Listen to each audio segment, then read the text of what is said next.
젊은 사람의 피를 빨아 노인이 젊은 사람이 된다. 뭐 드라큘라나 괴담에서만 있을 법한 이야기인데 실제로 이것을 서비스하는 스타트업들이 몇 군데 있다고 합니다. 과연 이게 어떻게 된 일인지, 이게는 괴담 같은 이야기, 이게 과연 과학적으로 근거가 있는 이야기인지 오늘 들려드리겠습니다. 안녕하십니까. 다른미래연구소 소장 임철웅입니다. 과학 커뮤니케이터 김지원입니다. 네. 오늘 들려드릴 이야기는 좀 어떻게 보면 좀 끔찍하게 들릴 수 있는 부분이 있을 것 같아요. 네. 이게 젊은 사람의 피를 빨아서 네. 노인에게 이렇게 주는 거죠. 네. 이걸 하는 회사가 심지어 한 군데도 아니고 몇 군데가 있다고. 그랬다고 합니다. 실리콘밸리의 스타트업 기업이 뭐 몇 군데가 있었다고 해요. 네. 그렇죠. 이상한 나라도 아니야. 실리콘밸리의 네. 스타트업이. 네. 그 중에서 이제 제일 유명한 데 중에 하나가 암브로시아라고. 네. 이게 이제 그리스 로마나 이런 데서 이제 영생의 물 같은 네, 네. 비둘기가 갖다 주는 그런 고귀한 그런 네. 영생의 물 같이. 예를 들어서 우리나라로 생각하면 이제 우리나라 아니지만 천도복숭아 같은 그렇죠. 이런 네. 느낌인데 그런 이름을 좀 발칙하죠. 이런 이름을 가지고 이제 스타트업이 돼서 이런 피를 공급했다는 게. 근데 이게 문제가 안 되진 않았을 것 같은데. 네. 그게 이 스타트업이 사실은 사실 돈을 사실상은 네. 피를 사고 팔고 한 행위를 한 거잖아요. 네, 네. 근데 이게 비영리 재단으로 되어 있어요. 그래서 이 사람들은 다들 실험 참가자인 거예요. 실험 참가자들이 혈액을 제공하는 사람들이 있고 실험을 참가를 하는데 돈을 내고 실험에 참가하는 사람들인 그렇죠. 거죠. 그래서 돈을 내고 하는 사람들은 혈액을 제공을 받는 실험에 참가한 것이고 돈을 받은 사람들은 실험에 혈액을 제공하는 실험에 참가를 한 것이죠. 그러니까 내가 돈을 내면 네. 젊은 사람들이 피를 받을 수 있는 거예요. 그게 네네, 명목이 네. 실험이지만. 그렇죠. 네네. 그게 이제 우리가 이제 음식점에 가서 세트가 있는 것처럼 1세트, 2세트가 있는데 1세트는 이제 피 조금, 그건 $3,000. 2세트는 피 많이, 그건 $5,000. 뭐 이렇게 돼 있는 거예요. 피 뭐라 그러죠? 갤런? 네, 8,000불 정도를 받았다고 하니까. 8,000불 정도. 네네. 그러니까 실험 참가자가 그 돈을 내고 실험 참가하는 거잖아요. 그렇죠. 네. 그러니까 이게 말이 안 되는 건데 그런 식으로 이제 어떻게 보면 일종의 법망을 피해간 사례가. 네. 그래서 이제 FTA에서 이렇게 비윤리적인 문제들이 제기가 돼서 이제 그 금지를 한 것으로 알려져 있습니다. 현재는 지금 서비스를 하지 않고 있다고 들었어요. 근데 이제 어쨌건 이런 업체들이 이제 네. 우후죽순 생겨날 수도 있는 거고 다른 나라에서는. 네. 그러니까 이게 근거가 있는 거예요, 근데? 사실 근거가 네. 실험적인 그 동물 실험에서 근거가 아주 없지는 않습니다. 그렇군요. 네, 그러니까 예를 들면 젊은 쥐와 늙은 쥐를 네. 이제 이렇게 신체를 이렇게 어느 정도 절단해서 봉합한 거예요. 네네. 그러면은 혈액이 이제 두 마리의 쥐 사이에서 이렇게 돌잖아요. 네네. 그러면은 이 혈액이 돌아서 서로 이제 심장 안에도 돌겠죠? 네네. 그러면 그 늙은 쥐의 심장과 혈관이 네. 몰라보게 건강해지더라는 거예요. 젊고 건강해지더라는 거예요. 네. 그렇군요. 네네. 그러니까 이게 어쨌건 쥐들에서는 일어난 일이네요. 네, 그렇죠. 근데 이제 이게 곧바로 사람 수준에서 적용을 했을 때 이것이 네네. 효과가 있느냐라고 했을 때는 실험적으로 입증된 것은 없습니다. 그리고 또 하나 제가 지금 여기서 이 실험만 가지고 들었을 때 문제를 제기할 수 있는 부분은 이게 두 개체를 접합했을 때는 네, 지금 이게 같이 돌고 있는 거니까 그렇죠. 네. 그게 워킹을 할 수도 있을 거고 어쨌건 이 사람의 몸에는 이 건강한 심장에서 뿜어낸 피가 오는 거잖아요. 그러면 지금 심장도 봉이되는 거잖아요. 네. 근데 이 피를 뽑아서 주는 거는 다른 얘기잖아요. 또 그거랑은. 네네. 그러니까 만약 인간도 이 효과를 그대로 보려면 접합을 해야 된다는 얘기가 될 수도 있는 거죠. 그러니까 네네. 근데 이거 접합하지 않았을 때는 또 다른 얘기가 될 수도 있는 거니까 이 효과에 대해서는 완전히 그 과학적 근거가 있다라고 말하기 좀 어렵네요. 과학적 근거가 이제 아주 없다라고 얘기를 하는 거고요. 게다가 또 비윤리적이기도 하고요. 그렇지만은 사실 우리가 이렇게 막 젊은 나이가 든 사람이 뭔가 젊은 사람들을 취해서 그 어떤 뭐 우리 동양적으로 말하면 뭐 기운을 뭐 뺏어간다 막 네네. 이런 관념은 사실 굉장히 오래전부터 있어 왔잖아요. 그래서 대학 교수님들이 좀 젊게 산다는 말이 좀 있어요. 네, 뭐 그런 얘기들도 있고 또 뭐 그렇게 뭐 무슨 이렇게 나이가 많은 남자들이 젊은 여자들을 뭐 이렇게 취한다 뭐 이런 것들도 사실 여기에 그런 미신적인 그런 그 개념들이 자리 잡고 있는 거고 굉장히 그렇구나. 오래된 뿌리 깊은 그런 그 미신인데 이런 오래된 미신과 이게 이제 페러바이오시스라는 현대 과학이 결합해서 이런 비윤리적인 어느 정도 비윤리적일 수 있는 이런 서비스가 등장을 하게 된 거죠. 근데 실제적으로 정말 뭐 알만큼 알만한 사람들이 예를 들면 페이팔의 그 피터 틸인가요? 페이팔 창업자 그 사람도 수혈을 맞았다고 알려져 있어요. 네. 윤리적인 비난을 되게 많이 받았다고 하는데 그리고 뭐 트럼프 행정부에 뭐 누구도 뭐 이거를 했다. 근데 여기서 이 피를 제공하는 사람들 있잖아요. 네. 제공하는 사람들 중에서는 뭐 어린 친구들을 16세 청소년도 있었다고 하니까 16세 입장에서는 큰 돈이고 일단 기본적으로 큰 돈이기도 하고 얼마를 받았는지는 모르겠지만 어쨌든 네. 아 그렇죠, 그렇죠. 아, 사는 입장에서 돈이 네. 그렇고 그 사람들은 또 훨씬 더 적은 돈을 받았겠군요. 또 어쨌건 뭐 그 큰 돈이었겠죠. 10대가 네. 왜냐면 아까 그 받는 입장에서 800만 원을 냈으니까 네. 거기서 뭐 4분의 1만 받았어도 10분의 1만 받았어도 큰 돈이지. 근데 어쨌건 그 친구들은 수혈하는 입장이랑 비슷하잖아요. 어쨌건 피를 뽑는 거니까. 네. 수혈하고 뭐 큰 차이가 없겠죠. 그러면 이게 만약 이게 승인이 됐다고 가정한 미래를 생각해보면 네. 허상감 매혈기라고 있어요. 소설인데 네. 영화화도 됐어요. 원래 중국 소설인데 그게 이제 엄청 인기를 끌어서 우리나라에서 영화화가 됐었거든요.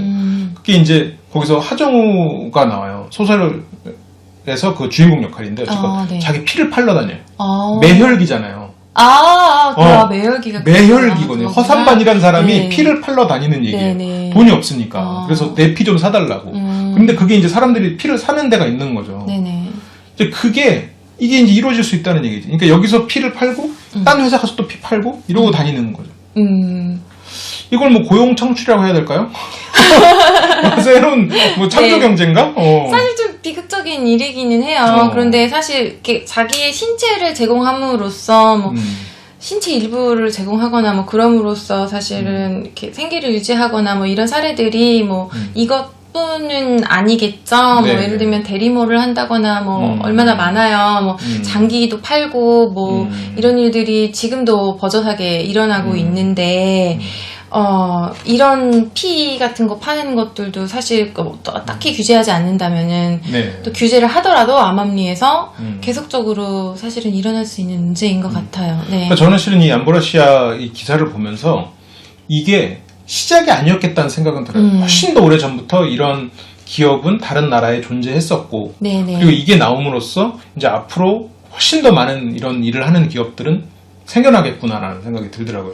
그래서 우리가 규제를 해야 하는 거죠. 네, 네, 네. 어쨌든 암암리에서는 계속적으로 미신적인 믿음 같은 것들과 결합해서 이런 행위들이 계속 하겠지만 일단 이건 지금 과학적으로 근거가 없고요. 근거가 없고 또 위험하기까지 합니다. 예를 들면 우리 신체 장기 이식 같은 거 해도 그 면역 네. 거부 반응 같은 거 일어나잖아요. 그러니까 혈관 같은 것도 혈액 같은 것도 수혈했을 때 그런 일이 일어날 수도 있고 그 다음에 이 혈액을 어떻게 관리하는지도 모르고 이 젊은 사람의 피를 수혈받는다고 하지만 이 젊은 사람이 어떤 병력을 가졌는지 그 전날에 뭐 얼마나 뭐 술을 진탕 마셨는지 뭐 어떤 성병이 있는지 이런 것도 전혀 뭐 어떻게 검증이 되는지도 모르잖아요. 그러니까 사실은 굉장히 좀 위험한 그런 치료 행위인 거죠. 뭐 치료라고 하기도 좀 그렇지만. 양들의 치료 네네. 결과 한니발 렉터 박사가 결국은 에이즈 걸린 사람을 먹었다가 죽는 뭐 같은. 그래요?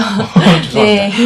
어쨌건 이게 그러니까 공식적으로 인정되지 않기 때문에 위험성은 더 커지겠네요. 관리가 그렇죠. 안 되니까. 네네. 근데 사실은 뭐 이런 어떤 젊은 사람의 신체의 일부를 자기가 뭐 음식으로 먹거나 뭐 아니면 혈액을 투여받거나 흡수해서 자기 신체에 받아들여서 더 젊어질 수 있다는 그런 미신적인 믿음은 상당히 모든 문화권에서 뭐 미국이라고 할 것도 없이 실리콘밸리 사람이라도 할 것 없이 다 이렇게 좀 가지고 있는 것 같고 이런 미신적인 이렇게 믿음과 결합이 되었던 것 같아요. 사실 중국 같은 데서는 한 10여 년 전에 영화탕을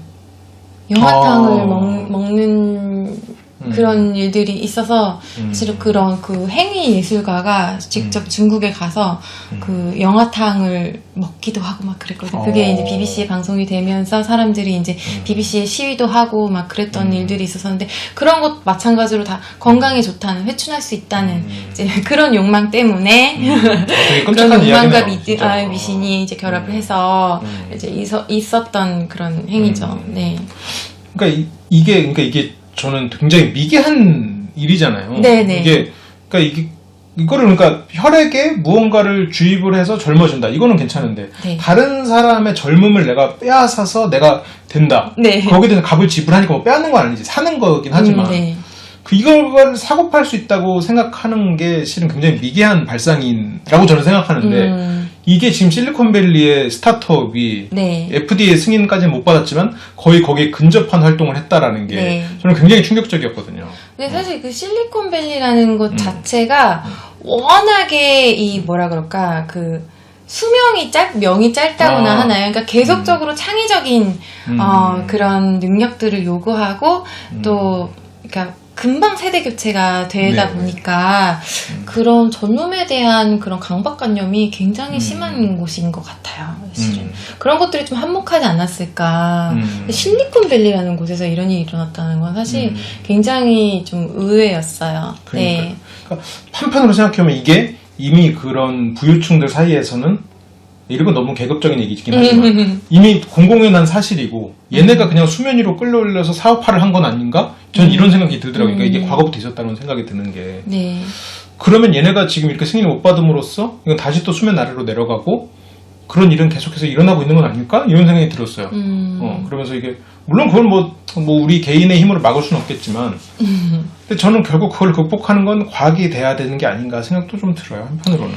그렇죠. 사실은 누구나 값싸게 회춘할 수 있는 뭐 약물이나 아니면 그런 방법들이 개발이 된다면 이런 부분에 있어서의 불평등은 사라지겠죠.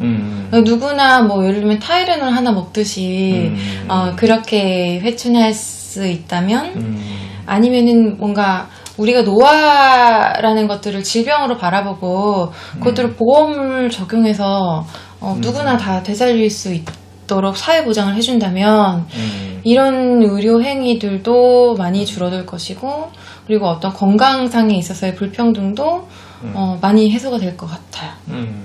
그렇군요.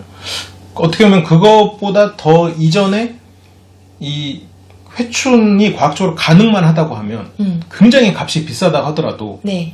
최소한 남의 수명을 뺏어서 젊어지려고 하는 사람들은 없어질 것 같아요. 아, 그렇죠. 네, 네네네. 그래서 일단 최소한 이런 뭐랄까 비과학적인 일로 어린 친구들의 건강이 해쳐지는 이런 일은 없어져야 되는 거잖아요. 그러니까 그렇죠. 이 사람들이 그러니까 내가 돈이 없어, 회춘할 돈이 없어. 그래서 뭐 늙어 죽는다. 이건 오케이인데 내가 회춘할 돈이 없어. 그래서 내 피를 판다. 이건 너무 슬픈 일이잖아요. 아, 좀 슬퍼요. 네. 이거는 또 위험성이 수반되는 일이고 이거는 그러니까 꼭 사람들이 평등해야 되는 건 아니지만 이거는 어떻게 보면 비극이 시작되는 거기 때문에 이런 비과학적인 일로 이런 어린 친구들이 용돈벌이로 자기 건강을 판다라는 거는 있어서는 안 되는 일인 거죠, 실은. 아, 네. 네. 좀 슬펐어요. 그 피 파는 사람 입장을 생각하면서. 허생감 여기 보시면 굉장히 슬픕니다. 네. 웃긴데, 웃기면서 슬퍼. 네. 이런 괴담은 진짜 많잖아요. 우리가 일전에 다뤘던 목과 몸을 연결하는, 그것에 대해서도 과거에 영화가 있었던 것처럼 내가 이제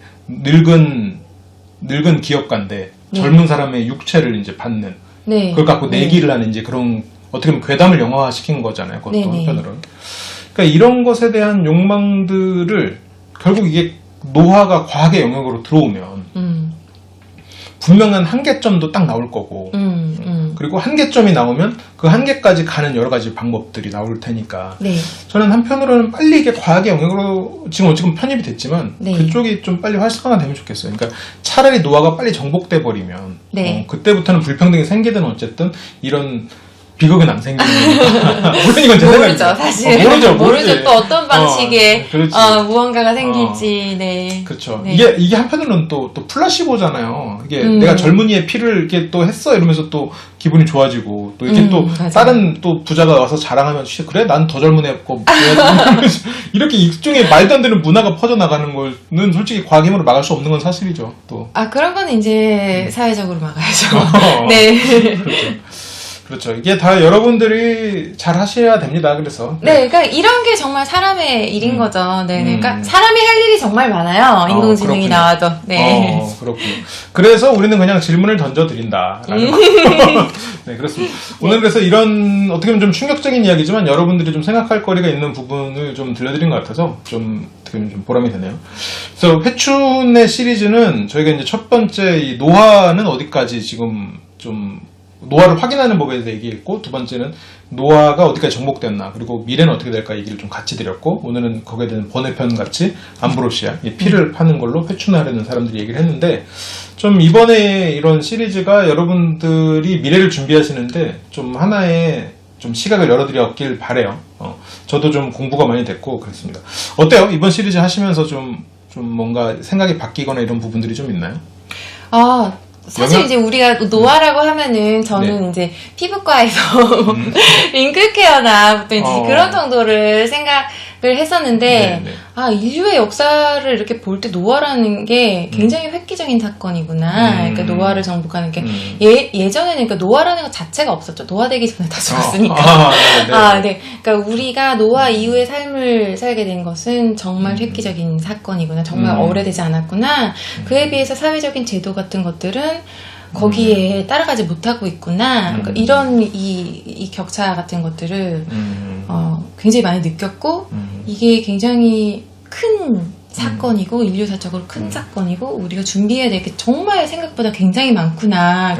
우리가 단지 오래 살기 위해서는 건강을 많이 뭐 운동 많이 하고 무슨 잠 많이 자고 규칙적인 생활하고 이런 문제들만이 논의가 되는데 그 외에 건강하게 지내는 방법 외에 여러 가지 사회 문화적으로 얘기되어야 할 것들이 정말 많구나. 이런 생각들을 좀 많이 했어요. 그렇군요. 네. 그래서 저희가 이제 다음 시간 저희 이제 다름의 연구소를 쭉 보시는 분들은 느끼시겠지만 한편에서 딱 한 가지를 가지고 미래를 예측하거나 하진 않아요. 그러니까 그래서 지난 시간에 얘기를 드렸던 것도 뭐 노인이 됐을 때 뭔가 입는 슈트나 이런 얘기를 함께 하는 것처럼 우리가 이제 앞으로 이런 취업이나 아니면 교육 이런 얘기도 같이 할 텐데 그때 인간의 수명은 늘어난다는 가정을 가지고 얘기를 풀어나갈 겁니다. 왜냐면 그건 거의 확실시 되는 거니까요. 그래서 그런 거 이제 감안하고 들어주시면 이제 앞으로 계속해서 여러분들이 어떤 새로운 시각을 얻으시는데 도움이 되실 거예요. 그러면 저희는 또 다음 시간에 더 좋은 주제로 돌아오겠습니다. 시청해주셔서 감사합니다.